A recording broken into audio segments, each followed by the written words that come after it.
Jatend piny William Ruto osingo mar medo jiwo lony jopuonjre ma pacho kae kokalo e tudruok kod kuonde tiegruok mamoko e pinje maoko. Ka oloso e romo manokelo kanyakla jokanyo mawuok e mbalariany ma Harvard, Ruto owacho ni gimedo pok mar omenda e bajet mar somo.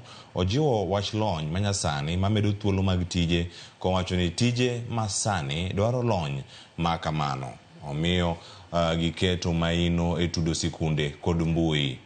Kuom mano bende omedo ni giseketo winjruok gi pinje mopogore mano mar chwalo jolony e pinjego, gino ma bende yawo thuolo mag tije ne rowere. To make sure stories glorified the hunter together.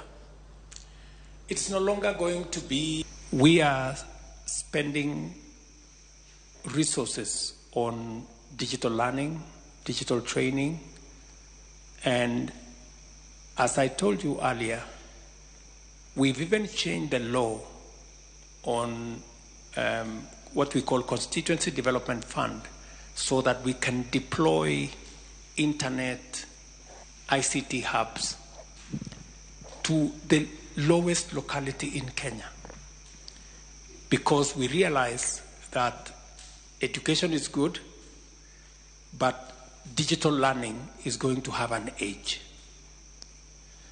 So that is the trajectory we are looking at. So that is the arrangement that we have. We have on one end investing in learning because it's important for us to sharpen our human capital for our own progress, but we also realize